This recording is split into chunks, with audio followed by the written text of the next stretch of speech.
si tu envisages de démissionner, dans cette vidéo, je vais te donner les 7 questions préalables que tu dois te poser de façon fondamentale avant de concrétiser ton projet de démission. Parce qu'en tant que salarié, à un moment de nos carrières, hein, on est tous concernés par la question de la démission parce que à un moment donné, on se pose la question, est-ce qu'on démissionne, est-ce qu'on ne démissionne pas, est-ce qu'on reste sur le poste? C'est un peu comme le mariage, hein, parce que des fois, il y a des personnes mariées qui se posent la question, est-ce que je divorce, est-ce que je divorce pas?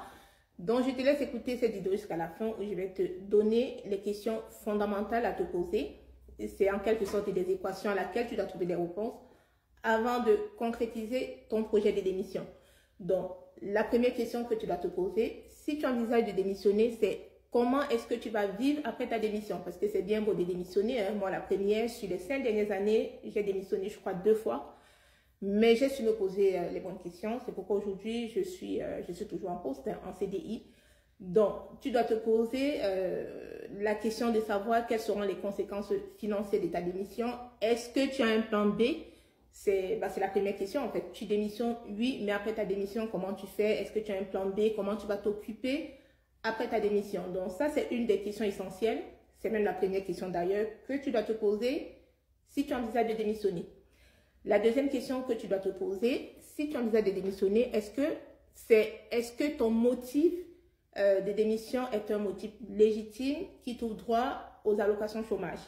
Et par rapport à ça, j'ai fait des vidéos que vous pouvez trouver ou que tu peux trouver sur ma chaîne YouTube, hein, ou même sur ma page Facebook, on va dire de façon générale. Sur mon réseau Joyce RH, j'ai fait des vidéos où je présente les cas de démission qui ouvrent droit aux allocations chômage parce que sur le principe, la démission n'ouvre pas droit aux allocations chômage, mais il y a des exceptions que j'ai listées dans une vidéo que je ne vais pas développer ici parce que ce n'est pas l'objet de cette vidéo, donc je te laisse regarder sur mon réseau Joyce RH. Hein.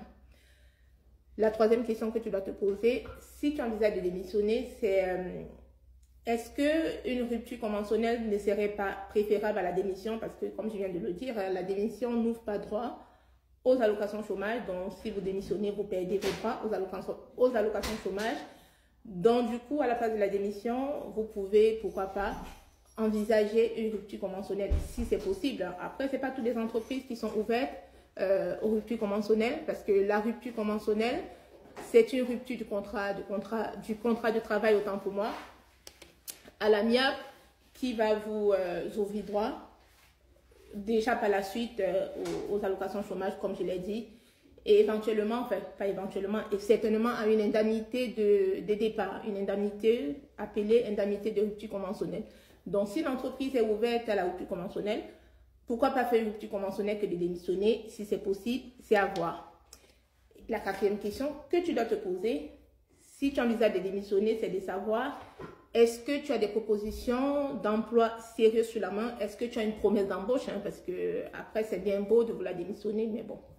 Le but, ce n'est pas de démissionner pour démissionner. Donc, il serait préférable d'avoir au moins une promesse d'embauche, autant pour moi. Parce que moi, comme je l'ai dit, sur les 5 dernières années, j'ai démissionné. Mais avant de démissionner, j'ai su où je partais. Parce que bien sûr, hein, moi, je suis une mère de famille, j'ai mes charges. Donc, et encore que moi, j'ai un plan B. Donc, je peux me permettre de démissionner. Et encore que, voilà, toutes les fois où j'ai démissionné, je savais clairement dans quelle démission je partais. Parce qu'on ne démissionne pas pour démissionner, tout simplement. Donc, le but de cette vidéo, c'est de vous amener à vous poser les bonnes questions.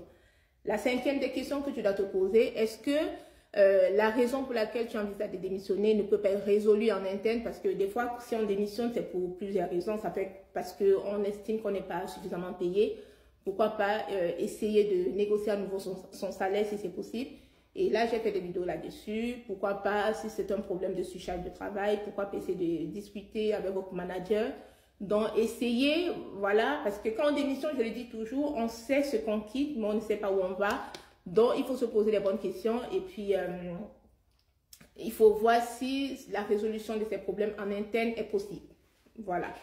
La sixième question que tu dois te poser, si tu envisages de démissionner, tu peux toujours essayer de chercher s'il y a des failles au niveau de ton entreprise. Hein. Est-ce que ton employeur a commis une faute professionnelle? Voilà. Ou alors, est-ce que dans ton entreprise, de la part de ton manager, il y a eu des comportements inappropriés sur lesquels tu peux t'appuyer pour essayer de démontrer quelque chose en vue de mieux négocier ton départ. Pourquoi pas? C'est aussi une alternative à envisager. Et enfin, la dernière question que tu dois te poser, si tu envisages de démissionner, c'est est-ce que ta volonté de démissionner n'est pas basée juste sur des émotions passagères? Parce que comme je l'ai dit, hein, la démission, c'est aussi en quelque sorte comme le mariage. Parce que moi, depuis des années, j'ai une amie, ça fait peut-être 8 ans qu'on se connaît. Depuis 8 ans, elle me dit, ah, je vais divorcer, je vais divorcer, mais elle est toujours là, elle ne divorce pas. Donc, des fois, ça peut être des émotions passagères où on se dit, on veut démissionner. Et des fois, moi, j'ai vu des personnes démissionner sur des coups de tête. Hein. Et là, je vais vous raconter une anecdote dans une autre vidéo. Je connais une amie et ancienne collègue qui a eu à démissionner sur un coup de tête. Et elle a regretté par la suite parce que le délai de rétractation était passé. Donc, une fois de plus, il faut faire attention au délai. Donc, avant de démissionner, il faudrait s'assurer que le projet de démission n'est pas basé sur une frustration temporaire. Donc, il faudrait bien vérifier que le projet de démissionner soit basé sur une évaluation réfléchie, voilà, un projet réfléchi de tes besoins professionnels avant tout et personnels. Donc, en fait, il faudrait que tu prennes le temps de vérifier si ton projet de démission est basé sur quelque chose de sérieux et pas de passager, tout simplement. Voilà, parce que sinon, on peut faire l'erreur de démissionner et puis de regretter par la suite. Hein. Si on n'a pas répondu à toutes les questions que je viens de vous lister, voilà.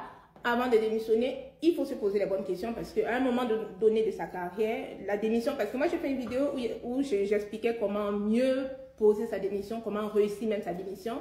J'ai un abonné qui m'a dit, mais tu nous expliques comment démissionner, mais je suis désolée, la démission fait partie du monde du travail parce que derrière une démission peut se cacher ou peut se trouver une très belle opportunité professionnelle parce que n'oubliez pas que la meilleure façon de vraiment doubler votre salaire hein, en termes de négociation, c'est en démissionnant. Parce que même si vous négociez votre salaire à l'interne, votre entreprise ne va pas passer du simple au double. Hein. Elle va peut-être réajuster le salaire, mais elle ne va pas vous donner le double de ce que vous voulez par rapport au salaire actuel. Donc, des fois, il faut oser, il faut démissionner tout simplement. Voilà. Mais avant, au préalable, il faut se poser les bonnes questions. D'où l'intérêt de cette vidéo. Et si elle vous a été utile, je vous invite, abonnez-vous et puis partagez les vidéos, likez-la, recommandez mes vidéos pour que mes conseils bénéficient à un maximum de personnes. Et puis, surtout, abonnez-vous pour ne rater aucune notification de vidéo que je mets en ligne parce que chaque vidéo que je mets en ligne est importante pour toi, salarié, demandeur d'emploi. Et je te dis et je vous dis à très bientôt sur Joyce RH. Ciao, ciao.